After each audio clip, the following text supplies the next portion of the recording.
ஹல்லேலூயா. கர்த்தர் நல்லவர். ஹல்லேலூயா. தேவனுக்கு மகிமை உண்டாவதாக. இயேசு பிறந்தபோது அதான் சொன்னார், உன்னதத்திலே சொல்லுங்க, தேவனுக்கு மகிமையும் பூமியிலே சமாதானமும் மனுஷர் மேல் பிரியமும் உண்டாவதாக. அப்போ நம்ம வாழ்க்கையில அவங்க சொன்ன 3 காரியம் இருக்கணும். இயேசு நிஜமாவே நம்ம இருதயத்தில் பிறந்த, அன்னைக்கு பெத்லகேமில் பிறந்தவர் நம்முடைய உள்ளத்தில் பிறந்த, அதான் முக்கியம். நல்ல பாட்டு பாட்டுல இயேசு பிறந்தார் எங்க? உள்ள மதில்.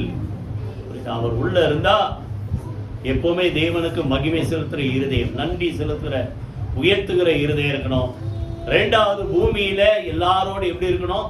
சமாதானமா இருக்கணும். 3வது, மனுஷர் மேல என்ன உண்டாகணும் சொல்லுங்க? பிரியம் உண்டாகணும். அடுத்த ஆளை பார்க்கும்போது சந்தோஷம். ஆண்டவர் சொல்றார், ஆரோன் உன் சகோதரன் அல்லவா, அவன் உன்னை சந்திக்க புறப்பட்டு வரான். புரியுதா? உன்னை பார்த்தவன் அவன் இருதயம் என்ன செய்யுமா? மகிழும். கூட பிறந்தவங்க மாத்திரமல்ல, ஒரு ஆண்டவர் பிள்ளைங்க ஒருத்தருக்கு ஒருத்தர் பார்த்தீங்கன்னா என்ன செய்யணும் சொல்லுங்க? சந்தோஷம் உண்டாகணும். மனுஷர் மேல் என்ன உண்டாவதாக சொல்லுங்க? பிரியம் உண்டாவதாக. ரொம்ப சுருக்கமா இன்னைக்கு நம்ம பார்த்து முடிப்போம். 2 அதிகாரம் முழுசும் படித்தோம். அங்கே முதல் வசனத்தை பார்த்தா, ஏரோது ராஜாவின் நாட்களில். அப்படின்னா என்ன அர்த்தம்? இயேசு கிறிஸ்து பிறந்தது சொல்லுங்க ஒரு ஹிஸ்டரி. நிறைய பேர் சொல்லுவோம் ஹிஸ்டரின்ற அர்த்தம் 2ஆ பிரிச்சா. ஹிஸ்டரி, HISTORY, ஹிஸ் ஸ்டோரி, அதான் ஹிஸ்டரி. அவருடைய சரித்திரம். ஸ்டோரின்னா அதுக்கு வேற ஏதாவது கதை இல்லை, அவருடைய சரித்திரம். லூக்கால பார்த்தீங்கன்னா அந்தந்த நாட்கள்ல அந்தந்த ஏரியால யார் யாரெல்லாம் ராஜாவா இருந்தாங்க அதை குறித்து எழுதியிருக்கிறார். அப்போ அவர் பிறந்த பொழுது யார் ராஜா, அன்னைக்கு பார்த்தீங்கன்னா நாட்கணக்கு இப்படிதான் இருந்தது. இப்பதான் நம்ம அந்த இயேசுடைய பிறப்பை வச்சு BC ADன்னு பிரிச்சிடும். கிறிஸ்து பிறக்கிறதுக்கு இத்தனை வருஷம் முன்னாடி, கிறிஸ்து பிறந்த பிறகு இத்தனை வருஷம் பின்னாடி, அப்படி சரித்திரத்துல அவரை மையமா வச்சு உலகத்து சரித்திரம் பிரிக்கப்பட்டது. இப்போ நம்ம கணக்கு. ஆனா அந்த நாட்கள்ல பொதுவாக சரித்திரம் எழுதுறவங்க இந்த தேசத்துல அவர் ராஜாவா இருக்கும்போது இதெல்லாம் நடந்தது, அப்போ அவர் எப்போ இருந்தாருன்றது கணக்கு போட்டுக்கிறாங்க. புரியுது? அப்போ சரித்திரபூர்வமான ஒரு நிகழ்ச்சி இயேசு பிறந்தது. இப்போ அங்க என்ன நடக்குது பாருங்க, ரொம்ப சுருக்கமா பார்த்து முடிச்சிருவோம். கிழக்கிலிருந்து சாஸ்திரிகள், சாஸ்திரிகள்னா ஞானிகள் சொன்னோம். புரியுது? எல்லாத்துக்கும் மேல அதாவது முன் அறிவிக்கிறவர்கள். புரியுதா? அதே போல ரகசியங்களை அறிந்திருக்கிறவர்கள் அந்த காலத்துல சாஸ்திரிகள். பழைய பால் நிறைய எடுத்திருக்கும் சாஸ்திரிகள். புரியுதா? அந்த பார்வன் பார்த்தா சாஸ்திரிகளை கூப்பிடுறான். அடுத்தது நேபுகாத்நேச்சார் சாஸ்திரிகளை கூப்பிடுறான். அப்போ அந்த காலத்துல அப்படிப்பட்ட மக்கள் இருந்திருக்க. ஞானிகள் என்ன செய்யறாங்க? கிழக்குல இருந்து, பொதுவாகவே அந்த நாட்கள்ல கிழக்குல தான் இப்படிப்பட்ட மக்கள் நிறைய பேர் இருந்திருக்கிறாங்க. சாலமோனுடைய ஞானம் ஞாபகம் இருக்காது? சகல கிழக்கத்தி புத்திரருடைய ஞானத்தை பார்க்க. அப்படின்னா உலகத்திலே அன்னைக்கே கிழக்குல இருக்கிற மக்களுக்கு ஒரு ஞானம் நிறைந்தவர்கள் ஒரு அர்த்தம். நம்மலாம் கிழக்குல தான் இருக்கிறோம். புரியுதா? இன்னைக்கு என்ன நினைக்கிறோம்? மேற்கத்திய நாடுகள் தான் ஆன பார்க்குறோம். அப்போ வேதத்திலே ஆண்டவர் யாரை தான் ஸ்பெஷல் பண்றாரு சொல்லுங்க? விசேஷப்படுத்துற கிழக்குல. அப்போ கிழக்குல இருந்து சாஸ்திரிகள் என்ன செய்கிறார்கள்? எருசலேமுக்கு அங்க கேட்கறாங்க, யூதருக்கு ராஜாவா பிறந்திருக்கிறவர் எங்கே? எல்லாத்தையும் கேட்கறாங்க. கடைசியில் எங்க போய் நிக்கிறாங்க? ராஜா கிட்ட போய் நிக்கிறாங்க. இப்போ நமக்கு ஒரு தைரியம் வருமா? புதுசா பிறந்திருக்க ராஜா எங்கிட்ட ஒரு ராஜா கிட்ட கேட்க முடியுமா? எத்தனை பேர் புரியுது? என்கிட்ட இன்னொரு ராஜா பத்தி கேட்கிறேன், ஒரு பயம். ஆனா அவன் தைரியமா கேட்கிறான். ஏன்னா அன்னைக்கு அந்த சாஸ்திரிகள், அந்த ஞானிகள்ன்றது ஒரு உயர்ந்த ஸ்தானத்துல மதிக்கப்பட்டவர்கள்.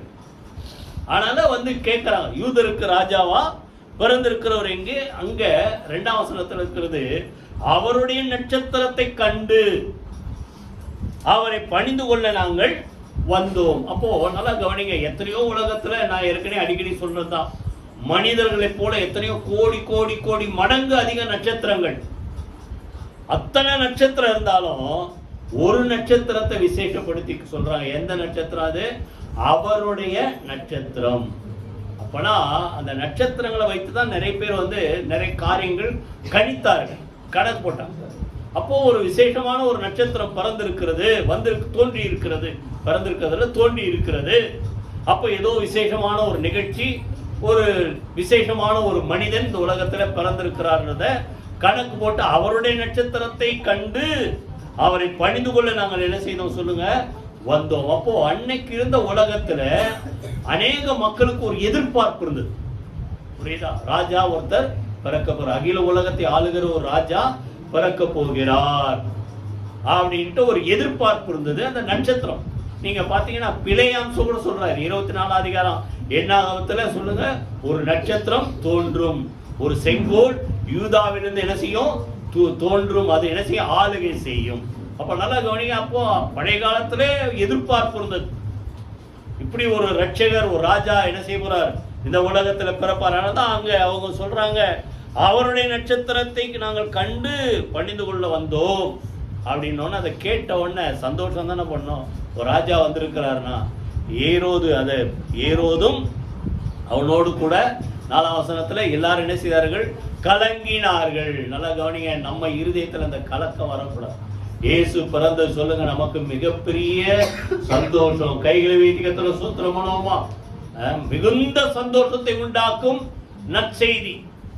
ஆனா அன்னைக்கு அவங்க லைஃப் ஒருவேளை சரியில்லாத இல்லையா தெரியல, அதை கேட்ட உடனே என்ன செய்தார்கள் சொல்லுங்க, கலங்கினார். உடனே கேட்கிறான், அந்த ஊர்ல இருக்கிற ஞானிகளை கூப்பிட்டு எப்பப்பா பிறப்பு சொல்றாங்க, யாரோ ஒருத்தர் விசேஷமா பிறந்திருக்கிறாரு, எப்ப பிறப்பார் அப்படின்னு உடனே அவங்க பதில் சொல்றாங்க 5ஆம் வசனத்துல அவர் எங்க பிறப்பாரு, பெத்லகேமிலே பிறப்பார்.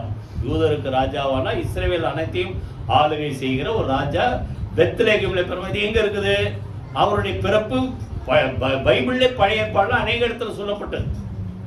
இன்னும் சொல்ல போனா ஆதியாகமத்துல யாக்கோபு தன் பிள்ளைகளை ஆசீர்வதிக்கும் போது ஒரு வார்த்தை சொல்றார், புரியுதா, செங்கோல் எங்க துளிக்கும், யூதாவிலிருந்து துளிக்கும். அடுத்து சொல்றார், ஜனங்கள் அவரிடத்தில் சேருவார்கள். அது யாரை குறிக்கிறது, இயேசுவை குறிக்கிறது. அப்ப யூதாவை ஆசீர்வதிக்கும் போது யாக்கோபு தீர்க்கதரிசனமா சொன்ன ஆதியாகமத்திலே வந்துச்சு. அடுத்து நான் சொன்ன என்னாகமத்தில் பிழையா மூலமா மீகா தீர்க்கதரிசி புஸ்தகத்துல 5ஆம் அதிகாரம் 2ஆம் வசனத்துல இங்க பெத்லகேமிலே பிறப்பார். ஏசாயா தீர்க்கதரிசி புஸ்தகம் 7ஆம் அதிகாரம் 14ல கன்னிகை கர்ப்பவதியாகி, எல்லாரும் போல ஆணும் பெண்ணும் சேர்ந்து பிள்ளை பிறக்கிறதுல இது ஆணுடைய சம்பந்தம் இல்லாம கன்னிகை கர்ப்பவதியாக ஒரு குமாரனை பெறுவார். அதான் தேவன் அந்த என்ன செய்தார், மாம்சத்துல பிறந்தார். அடுத்தது அவர் நமக்கு ஒரு பாலகன் பிறந்தார், நமக்கு ஒரு குமாரன் கொடுக்கப்பட்ட, அவருடைய நாமம் அதிசயமானவர். இப்படி 9ஆம் அதிகாரம் 6ஆம் வசனத்துல ஏசாயா இப்படி நிறைய இடத்துல அவருடைய பிறப்பு முன்னறிவிக்கப்பட்டது. அதனால அவங்க கேட்ட உடனே இவங்க சொல்றாங்க, இப்போ ரொம்ப சீக்கிரம் முடிச்சிடறேன். இப்போ அங்க அந்த வசனத்தை சொல்லி காட்டுறாங்க. 6ஆம் வசனத்துல யூதேயா தேசத்தில் உள்ள வாசிங்க, பெத்லகேமே யூதாவின் பிரபுக்களில் நீ சிறியதா இருந்தாலும் சிறியதல்ல, என் ஜனமாகி இஸ்ரவேலை ஆளும் பிரபு உன்னிடத்திலிருந்து புறப்படுவார் என்று தீர்க்கதரிசியினால் எழுதப்பட்ட. அதை மீகால ஃபுல்ல படிச்சீங்கன்னா அவருடைய புறப்படுதல் அநாதி காலத்தினுடையது. அப்போ ஏற்கனவே ஆண்டவர் பிக்ஸ் பண்ண ஒரு காரியம் அந்த காலத்துல நடக்க போகிறது. உடனே இந்த ஏரோது என்ன பண்றாரு, சாஸ்திரிகளை ரகசியமா அழைத்து ஒரு ரகசியமா ஒரு திட்டம் போடுறான். இன்னொரு ராஜா போட்டிக்கு வந்துட்டாரா, அவரை நான் என்ன செய்யணும், அழிக்கணும் அப்படின்ட்டு. நீங்க போய் அந்த புதுசா பிறந்த ராஜாவை பார்த்த உடனே நானும் போய் அவரை பணிந்து கொள்ளணும். என்ன அப்படி பிளான் பார்த்தீங்களா, நானும் அவரை பணிந்து கொள்ளும்படி வந்து சொல்லுங்க அப்படின்றார். இப்போ இவர்கள் அதே போல தேடி போறாங்க. அங்க பாத்தீங்கன்னா 9ஆம் வசனம் வாசிங்க. ராஜா சொன்னதை அவர்கள் கேட்டு போகையில் இதோ அவர்கள் கிழக்கிலே கண்ட நட்சத்திரம் பிள்ளை இருந்த ஸ்தலத்திற்கு மேல் வந்து நிற்கும் வரைக்கும் அவர்களுக்கு முன் சென்றது. கைகளை வைத்து கர்த்தரை ஸ்தோத்திரம் பண்ணுவோமா. இது ரொம்ப ஆச்சரியமா. நானும் இத்தனை யோசி, இது எப்படிடா நடக்கும். நட்சத்திரம் பார்த்தா நம்மளாம் வானத்துல பார்த்தா அனந்து பார்த்தீங்கன்னா நீங்க ஒரு சில சீசன்ல டெய்லி நின்னாலும் கரெக்டா ஒரு பொசிஷன்ல நின்று பார்த்தீங்கன்னா அந்த நட்சத்திரம் அங்கதான் நிக்கிற மாதிரி இருக்கு. ஆனா மூவிங்ல தான் இருக்குது. இதை விட பெரிய விஷயம், நட்சத்திரம் நமக்கு ஒரு என்ன சொல்றது, ஒரு முன்னால ஒரு பைக்கு நமக்கு வழிகாட்டி போற மாதிரி அவங்க முன்னால என்ன செய்யுது, பாஸ் ஆகிட்டே இருக்குது. அந்த இடத்துக்கு கொண்டு போய் இவங்களை சேர்க்கிற எவ்வளவு ஆச்சரியம் பாரு. இப்போ நம்முடைய தேவன் அதிசயமானவர் பிறந்திருக்கிறார். அவரை வழிகாட்டுறதுக்கு ஒரு அதிசயம். நட்சத்திரம் என்னதான் மூவ் ஆகும். முன் சென்றது. நல்லா கவனிங்க, அந்த நட்சத்திரம் ஞானிகளை என்ன செய்தது? அவர் இருக்கிற இடத்துக்கு சொல்லுங்க கொண்டு போய் சேர்த்தது. கைகளை வைத்து கர்த்தரை ஸ்தோத்திரம் பண்ணுவோமா? அப்போ உடனே அவர்கள் அந்த நட்சத்திர 10ஆம் வசனம் வாசிங்க. அவர்கள் அந்த நட்சத்திரத்தை கண்டபோது சொல்லுங்க மிகுந்த, சொல்லுங்க வாயத்திலிருந்து, மிகுந்த ஆனந்த சந்தோஷம் அடைந்தார்கள். அந்த நட்சத்திரம் பார்த்த உடனே மிகுந்த ஆனந்த, சொல்லுங்க திருப்பி, மிகுந்த ஆனந்த சந்தோஷம். கொஞ்சம் இல்ல, காரணம் அந்த நட்சத்திரம் சொல்ற செய்தி அதான். அப்போ நம்ம போய் யாரை பார்க்க போறோம்? சொல்லுங்க வாயை திறந்து, ரட்சகரை பார்க்க போறோம். அகில உலகத்தை ஆளுகை செய்ய போகிற, அது இனிமேல் தான் வரப்போறார். ஆனா அவர் ரட்சகரா பிறந்தார். புரியுதா? அவரை பார்க்க போறன்ற நம்பிக்கையில, புரியுதா? இன்னைக்கு சர்ச்சை தேடி வரும்போது, இப்ப கிறிஸ்துமஸ் அன்னைக்கு மாத்திரம் இல்ல, எப்போ வந்தாலும் சரி சர்ச்சுக்கு வரணும்ட்டு நீங்க வீட்டை விட்டு கிளம்போது அந்த நம்பிக்கையோட வரணும். நான் யாரை போய் பார்க்க போறேன்? சொல்லுங்க, ஆண்டவரை போய் பார்க்க போறேன். அவர் என்னோடு பேசுவார், நான் அவரை பார்ப்பேன். கையில வீதி கர்த்தரை ஸ்தோத்திரம் பண்ணுமா? அந்த நட்சத்திரத்தை கண்டபோது அவர்கள் என்ன செய்தார்கள்? சொல்லுங்க, மிகுந்த ஆனந்த சந்தோஷம் அடைந்தார்கள். இனிமேல் தான் மெசேஜே. அதனால இதெல்லாம் ரொம்ப வேகமா சொல்லிட்டு இப்போ வாசிங்க 11ஆம் வசனம் வாசிங்க. அவர்கள் அந்த வீட்டுக்குள் பிரவேசித்து பிள்ளையையும் அதன் தாயாகிய மரியாதையும் கண்டு சாஷ்டாங்கமாய் விழுந்து அதை பணிந்து கொண்டு தங்கள் பொக்கிஷங்களை திறந்து பொன்னையும் தூப வர்க்கத்தையும் வெள்ளை போலத்தையும் அதற்கு காணிக்கையாக வைத்தார்கள். இன்னைக்கு நம்ம எதை பார்க்க போறோம்? ஞானிகள் செய்ததை நம்ம பார்க்கணும். 3 ஞானிகள்ல 3 பொருளை வச்சு நம்ம எல்லாரும் என்ன பண்ணிக்கிறோம்? 3 ஞானிகள் வந்தாங்கன்ட்டு எங்கேயும் எழுதல. புரியுதா? 3 பொருளை வச்சு நம்ம 3 எத்தனை பேர் வந்தாங்க தெரியாது. புரியுதா? அப்போ அவர்கள் செய்த காரியங்கள், முதல்ல அந்த ஞானிகள் தேவனால் வழி நடத்தப்பட்டார்கள். கைகளை வைத்து கர்த்தரை ஸ்தோத்திரம் பண்ணும். புரியுது? எதை வச்சு வழி நடத்துறாரு? ஒரு நட்சத்திரத்தை வச்சு. ஆண்டவர் வழி நடத்துறதே ரொம்ப ஆச்சரியமானது இல்லை? அதான் நான் யோசிச்சு பாரு, எப்படி ஒரு நட்சத்திரம் நேரா அவன் கூட நடக்கும், கூட என்னது நகரும். புரியுது? இதெல்லாம் அதிசயம். தேவனால் சொல்லுங்க, ஞானிகள் சொல்லுங்க வழி நடத்தப்பட்டப்போ ஒவ்வொரு நாளும் நல்லா கவனிங்க. நீங்க யாரால் வழி நடத்தப்படணும்? வாயத்தர சொல்லுங்களேன். நீங்க தான் ஞானி வச்சீங்க, சொல்லுங்க. சொன்னால்தான் ஞானி, சொல்லுங்களேன். நான் தான் ஞானி, சொல்லுங்க. சொல்ல நானா ஞானி? உங்களுக்கே டவுட்டா? சொல்லுங்க, நான் தான் ஞானி. ஏன்னா ஞானமாக இயேசு உள்ள இருக்கிறார்ல, அவரே தேவனால் நமக்கு சொல்லுங்க ஞானமும் மீட்பும் நீதியும் பரிசுத்தமானார். அவர் உள்ள இருந்தா நீங்க ஞானி தான். அந்த ஞானிகள் தேவனால் சொல்லுங்க வழி நடத்தப்பட்டது போல ஒவ்வொரு நாளும் கர்த்தர் என்ன செய்யணும்? சொல்லுங்க, வழி நடத்த வேண்டும். வழி நடத்தினோடனே கரெக்டா கொண்டு போய் அவர் இருக்கிற இடத்துல விட்டாச்சு. விட்டவொடனே என்ன பண்றாங்க? யாரெல்லாம் பார்த்தாங்க? பிள்ளையும் பார்த்தாங்க, மரியாதை அங்க யோசேப்பு போடல, இருந்தாலும் தாய் தகப்பனை பார்த்திருப்பாங்க. பார்த்து எதை பணிந்து கொண்டார்கள்? சாஷ்டாங்கமா விழுந்து. வாயத்தர சொல்லுங்க. எப்படி சாஷ்டாங்கம்னா என்ன அர்த்தம் தெரியுமா? இப்போ ஒருத்தர் நீங்க விஷ் பண்ணு அப்படின்றோம். இதுவும் பணிந்து கொள்றது தான் இல்ல? மரியாதை செலுத்தும், கனப்படுத்தணும். ஒரு சிலர் பார்த்தீங்கன்னா இந்த ஒரு சில இந்த கண்ட்ரிஸ், இந்த பெரிய பெரிய தலைவர்கள்லாம் போகும்போது ஒருத்தர் இப்படி பண்ணுவாங்க. இதெல்லாம் பார்த்துருக்கீங்களா? இதுவும் என்னது? பணிந்து கொள்றது தான். ஆனா அந்த ஞானிகள் எப்படி பணிந்து கொண்டாங்க? சொல்லுங்க, சாஷ்டாங்கமான அர்த்தம் முழுசா தர மட்டும் குனிந்து. நல்லா கவனிங்க, ஆண்டவர் எப்படி பணிந்து கொள்ளணும்? சொல்லுங்க வாய் திறந்து, நம்மை முற்றிலுமா தாழ்த்தி கைகளை வீதி கர்த்தரை ஸ்தோத்திரம் பண்ணணும். புரியுதா? நான் ஒண்ணு இல்ல, என்ன சொல்ல போனா சரண்டர் தான். எப்படி கையை வைத்துட்டு ஒண்ணு ஆண்டவரே இப்படி எல்லாத்தையும், புரியுதா? நான் ஒண்ணு இல்லைன்ட்டு நீங்க பணிந்து கொள்ளுங்க, எல்லாத்தையும் கர்த்தர் பார்ப்பார், கை கர்த்தர் செய்வார். கைகளை வைத்து கர்த்தரை ஸ்தோத்திரம் பண்ணுவோம். சாஷ்டாங்கமாய் பணிந்து கொண்டார்கள். இப்ப முக்கியமான கேள்வி, யாரை பணிந்து கொண்டார்தான் முக்கியம். அந்த நட்சத்திரத்தை பார்த்து நட்சத்திரத்தை பணிந்து கொள்ளல. நீ உலகத்துல நட்சத்திரங்களை வணங்குகிற ஒரு சில மக்களும் இருக்கிறா, ஒரு சில அத என்ன சொல்றது, அவங்க இன குழுக்கள் இருக்கிறா. நான் அதை யாரும் தப்பு சொல்ல. ஆனா நல்லா கவனிங்க, யாரை பணிந்து கொண்டார்கள்? நட்சத்திரம் பார்த்தோன்னா நட்சத்திரத்தை பணிந்து கொள்ளல. எசேக்கியேல் இருக்கும். எதை பணிந்து கொண்டார்களாம்? சூரியனை பணிந்து கொண்டார்கள். புரியுதா? இப்ப அவங்க சொல்றாரு இந்த அருவருப்பெல்லாம் போய் பாரு அப்படின்ற எசேக்கியேல். இப்போ இங்க நட்சத்திரத்தை பணிந்து கொள்ளல. சொல்லுங்க அடுத்தது யாரு? அங்க தாய் தகப்பன், இயேசு கிறிஸ்துடைய தாய் தகப்பன் இருக்கிறாங்க, அவங்கள பணிந்து கொள்ளல.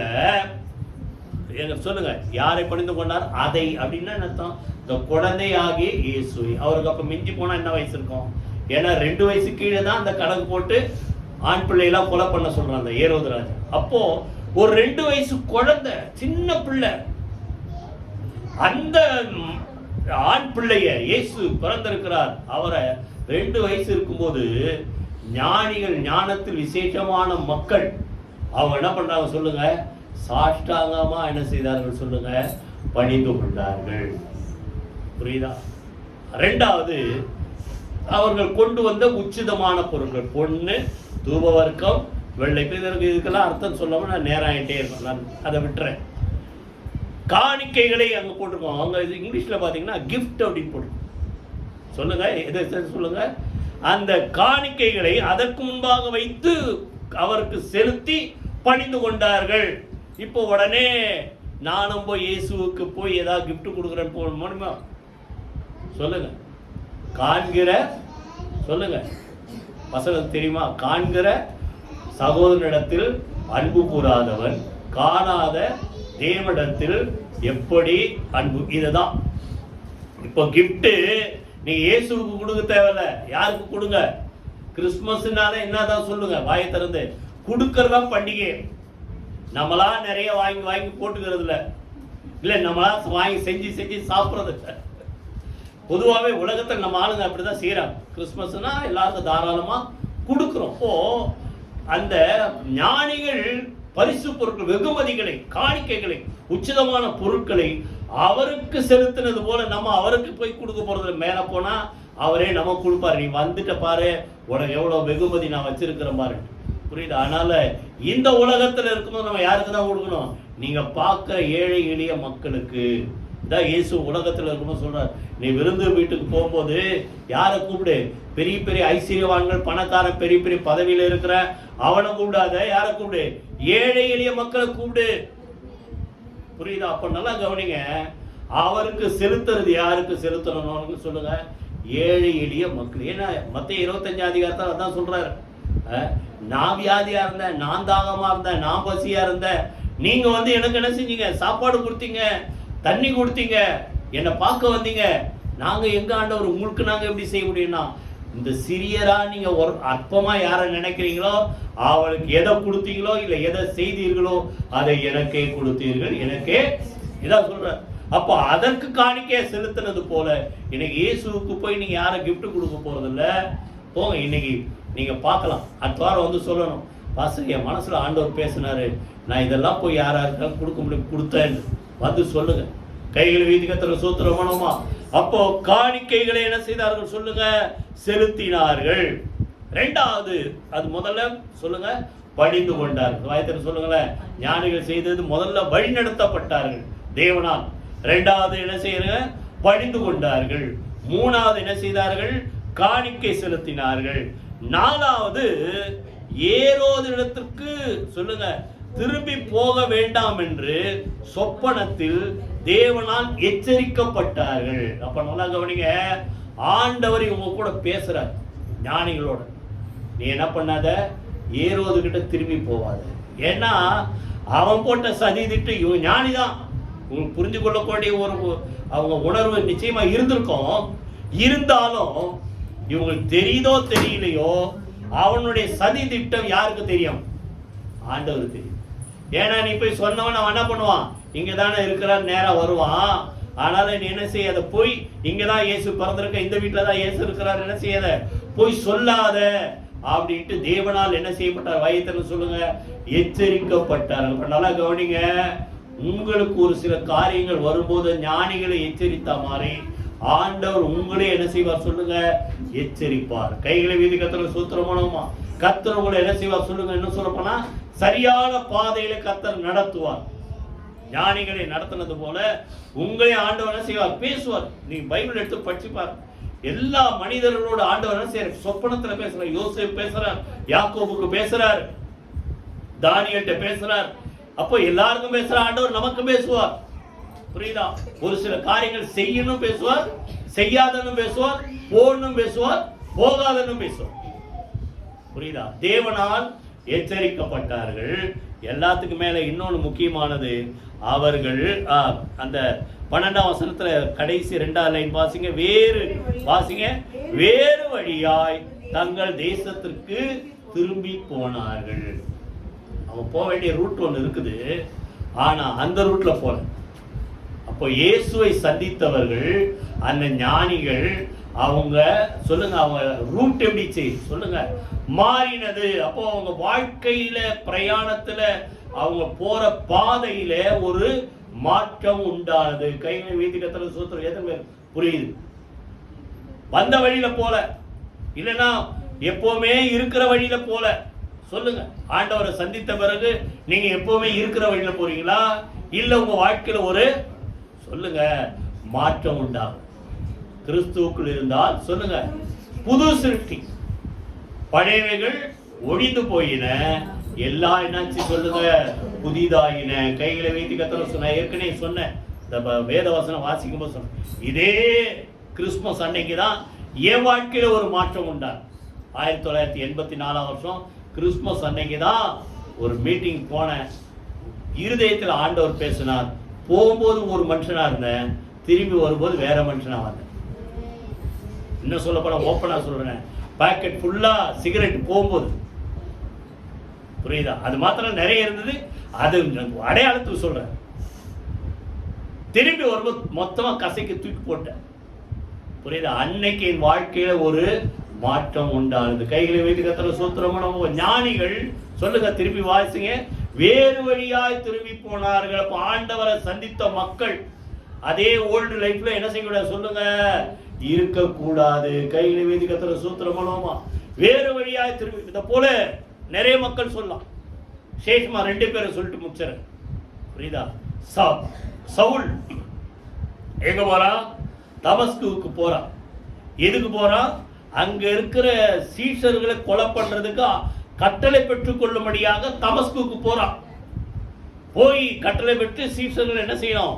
கொலை பண்ணணும். அப்போ அவன் போகும்போது இருக்கிற நோக்கம், திட்டம் கொலைவெறியில போடுறான். அப்படி கூட வச்சுங்களேன், சொல்லுவாங்க கொலைவெறியில இருக்கிறேன், உங்களுக்கு இருக்கக்கூடாது.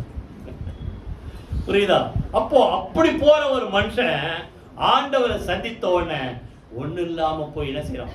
3 நாள் பார்வை இல்லாதவனா உட்கார்ந்து ஜெபம் பண்ணின்னு. ஏன்னா அவன் கேட்ட ஒரே கேள்வி, ஆண்டவரே நீர் யார்? இயேசுவை சந்தித்த உடனே அவன் கண்ணு பார்வை போயிடுச்சு. இயேசுவை சந்தித்த உடனே அவன் கேட்ட முதல் கேள்வி, ஆண்டவரே நீ யார்? நீங்க யார்? அப்போ அவர் சொல்றாரு, நசரேனா நீ துன்பப்படுத்துகிற நசரேனாக இயேசு நானே. முள்ளில் உதைக்கிறது உனக்கு கடினம் ஆண்டவர் பேசுறார். அடுத்த கேள்வி, இப்போ இயேசு அவரை நான் பார்த்துட்டேன், ஆண்டவரை நான் என்ன செய்யணும்? எத்தனை பேர் கேட்குறீங்க? எத்தனை பேர் ஆண்டவரை பார்க்குறீங்க, ஆண்டவரை தரிசிக்கிறீங்க, இல்லை அவர் இருக்கிற மாதிரி உணர்வாத அடையிறீங்க? இருக்கோம் இதெல்லாம். அப்போ நம்ம என்ன கேட்கணும்? ஆண்டவரே நான் என்ன செய்யணும்?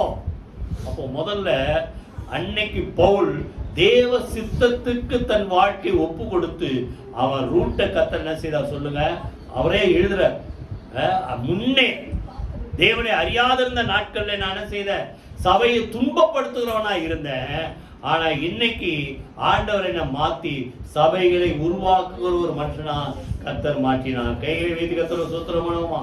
அப்ப ஞானிகள் வாழ்க்கையில அன்றைக்கு டைவர்ஷன் உண்டாச்சு. இன்னைக்கு போல பாத்தீங்கன்னா ஏதாவது ஒரு பிரச்சனை ஒரு ரோட்ல இருக்குன்னா உடனே ஒரு போர்டு வச்சிடறான். என்ன வச்சிடறான்? Take diversion. இயேசுவை சந்தித்த மக்கள், புரியுதா? உங்க வாழ்க்கையில என்ன உண்டாகணும் சொல்லுங்க, ஒரு மாற்றம் உண்டாக வேண்டும். வேறு வழியாய் ஞானிகள் திரும்பி போன மாதிரி அன்னைக்கு சவுளுடைய வாழ்க்கையில மாற்றம் உண்டானது.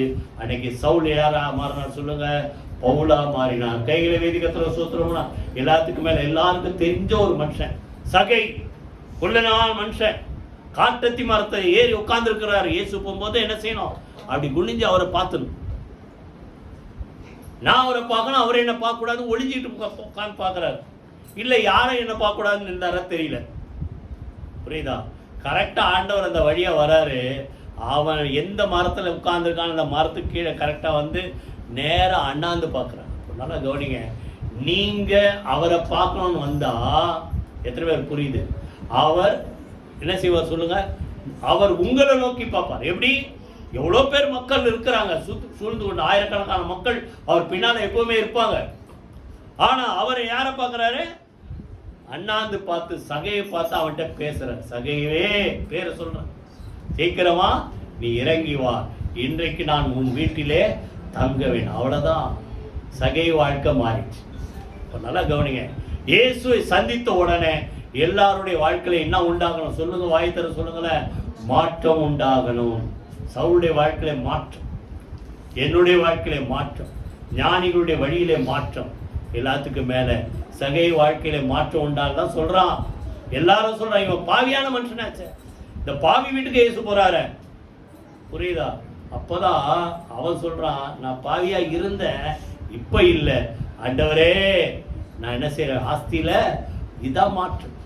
பாதிய ஏழைகள் கொடுத்து அநியாயமா வாங்கி வாங்கி வரி வசூல் பண்றத காலத்துல அப்படிதான் இருந்தாங்க. புரியுதா? அநியாயமா வாங்கினதெல்லாம் என்ன பண்றேன்?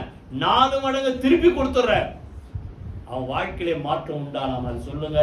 அன்னைக்கு ஞானிகளுடைய வழியிலே மாற்றம் உண்டான மாதிரி இன்னைக்கு தேடி வந்திருக்கு உங்க வாழ்க்கையில ஒரு நல்ல மாற்றம் உண்டாகணும். அவர்கள் வேறு வழியா என்ன செய்தார்கள் சொல்லுங்க? திரும்பி போனார். இதோட நான் முடிச்சுறேன். நம்ம ஏற்கனவே படிச்சுட்டோம், சரியா? இன்னைக்கு சரித்திரத்துல 2ஆக பிரித்த ஆண்டவர் உங்க இருதயத்துல பிறக்கணும், குடும்பத்துல பிறக்கணும். எல்லாத்துக்கும் மேல அவரை பார்த்த மக்கள் சொல்லுங்க, ஞானிகளுடைய வழியிலே மாற்றம் உண்டான மாதிரி நம்ம வாழ்க்கையில மாற்றம் உண்டாகும். எல்லாரும் எழுந்து கர்த்தரை ஸ்தோத்திரம் பண்ணி ஜெபம் பண்ணி முடிப்போம். கர்த்தரை துதிப்போமா? ஹல்லேலூயா. நன்றி தகப்பனே, உம்முடைய நாமத்தை நாங்கள் உயர்த்துகிறோம். இந்த உலகத்திலே பாவிகளை ரட்சிக்க இயேசு கிறிஸ்து ரட்சகராய் எங்களுக்கு பிறந்திருக்கிறேன். அவர்களை இந்த பவுல் சொன்னது போல நான் பிரதான பாவி. ஆண்டவரே, தேவன் மாம்சத்துல வெளிப்பட்டு மனிதனாகி எங்களை தேவ பிள்ளைகளா மாற்றும்படியாக தேவனுடைய ஒரே பேரான குமாரனாக இயேசு இந்த உலகத்துல மனுஷகுமாரனாக இந்த உலகத்திலே மாம்சத்திலே வெளிப்பட்டீர், பிறந்தீர். அதை நாங்கள் கர்த்தாவே மகிமை செலுத்தி நாமத்தை உயர்த்துகிறோம். மகிமை துறந்து எங்களுக்காக அடிமையின் ரூபம் எடுத்த ஆண்டவருக்கு நாங்கள் மனசார நன்றி செலுத்துகிறோம். ஞானிகள் செய்தது போல ஆண்டவர் எப்பொழுதுமே தொழுது கொள்ளுகிற ஆண்டவர் உமக்கு மகிமை செலுத்துகிற ஒரு நோக்கம் எங்கள் வாழ்க்கையில இருப்பதாக ஆண்டவரே, அவர்கள் காணிக்கை செலுத்தினது போல ஆண்டவரே நாங்கள் பார்க்கிற மற்ற மக்களுக்கு உதவி செய்கிற மக்களாய் நாங்கள் இருக்கிறதுக்கு எங்களுக்கு உதவி செய்யுங்க. எல்லாத்துக்கும் மேல ஞானிகளுடைய வழியில மாற்றம் உண்டானது போல எங்கள் வாழ்க்கையில சந்தித்த ஒவ்வொருடைய வாழ்க்கையில நல்ல ஒரு மாற்றம் உண்டாவதாக. வேறு வழியாக திரும்பி போனது போல அங்கே ஆண்டவரை எந்தெந்த காரியங்கள் சரியில்லையோ சீரில்லையோ அப்படிப்பட்ட வழியிலிருந்து கர்த்தர் எங்களை செம்மையான வழியிலே பரிசுத்த ஆவியானவர் நடத்துவீராக. நாமம் மகிமைப்படுவதாக. இயேசு கிறிஸ்துவின் ஜீவனுள்ள ஜெயமுள்ள நாமத்தில் ஜெபிக்கிறோம் நல்ல பிதாவே, ஆமென் ஆமென். நம்முடைய கர்த்தராகிய இயேசு கிறிஸ்துவின் கிருபை, பிதாவாகிய தேவனுடைய அன்பும் பரிசுத்த ஆவியானவருடைய அந்யோன்ய ஐக்கியமும் நாம் அனைவரோடு சகல பரிசுத்த அனைவரோடும் ஆண்டவராகிய இயேசு கிறிஸ்து அரங்கப்பட்டு இருப்பதாக. ஆமென். என் ஆத்துமாவே கர்த்தரை ஸ்தோத்திரி, என் முழுமே என்னுடைய பரிசுத்த நாமத்தை ஸ்தோத்திரி. என் ஆத்துமாவே கர்த்தரை ஸ்தோத்திரி, அவர் செய்த சகல உபகாரங்களை மறவாதே. ஆமென் ஆமென். God bless you. மறுபடியும் கிறிஸ்துமஸ் வாழ்த்துக்களை தெரிவித்துக் கொள்கிறேன். Praise the Lord.